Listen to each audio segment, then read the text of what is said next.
Selamat Hari Natal tahun 2022 dan selamat menyongsong tahun baru 2023. Sebentar lagi kita akan memasuki tahun baru dan seperti biasanya, seperti yang sudah seperti tahun-tahun yang lalu, tahun baru akan ditandai dengan peniupan trompet. Trompet yang saya gunakan ini berasal dari tandu domba yang juga sering disebut dengan sangkakala. Saya menemukan data bahwa tahun 1500 sebelum Masehi pertama kali digunakan trompet terbuat dari tandu domba. Orang-orang Yahudi pada zaman itu menggunakan trompet dalam berbagai kegunaan, mulai dalam perang, termasuk di dalam ibadah. Di dalam tahun baru Yahudi atau disebut dengan Rosh Hashanah, itu hari raya peniupan serunai atau hari raya peniupan sangkakala.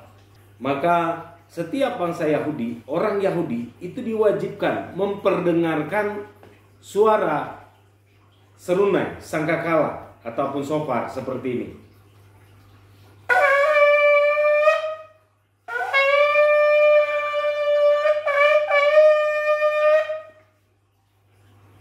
Ada begitu banyak makna. Kenapa untuk memasuki tahun baru itu ditandai dengan bunyian trompet. Dan ini menjadi sebuah tradisi hampir di seluruh dunia. Bahkan ketika saya belum mengenal apa itu sangkakala, apa itu trompet dari tandu domba. Di Indonesia dari zaman dahulu kala mungkin saya mengingat kita sudah menggunakan trompet yang terbuat dari kertas dan bilahnya dari bambu, sehingga mengeluarkan bunyi-bunyian yang berbeda. Kemeriahan tahun baru selalu ditandai dengan peniupan trompet. Di tahun ini kita sangat berbeda.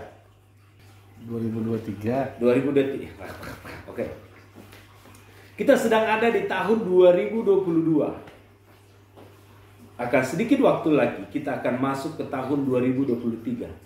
Di dalam pertandingan itu terkenal, di dalam pertandingan kita mengenal dengan instruksi 1, 2, 3. Ya kan?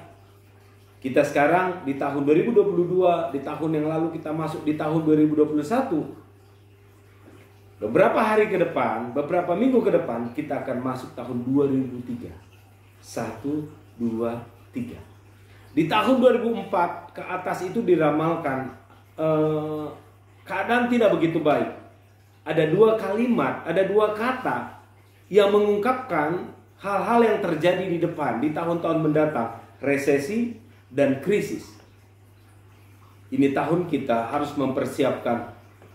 Salah satu makna meniup sangkakala adalah di mana tanda kita harus merenung apa yang sudah kita lewati di tahun-tahun yang lalu dan apa yang belum tercapai atau apa yang tertinggal.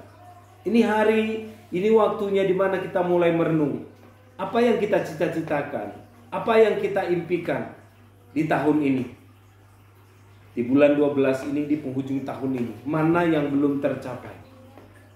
Ini waktunya kita mempersiapkan diri masuk di tahun 2003 dan kita mengejar semua ketertinggalan kita. Kalau ada yang tidak tercapai atau bahkan jauh dari yang kita harapkan, maka ini waktunya kita merenung.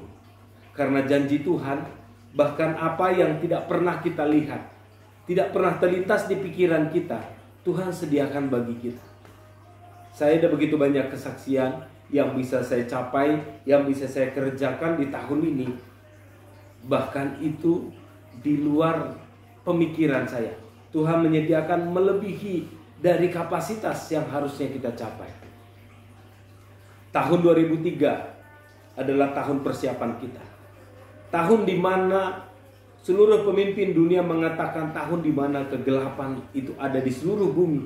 Krisis bukan hanya di Indonesia, ada di bangsa-bangsa yang lain. Bukankah Yesaya berkata, di mana kegelapan menutupi seluruh bumi, maka disitulah anak-anak Tuhan akan bangkit menjadi terang dan menjadi garam.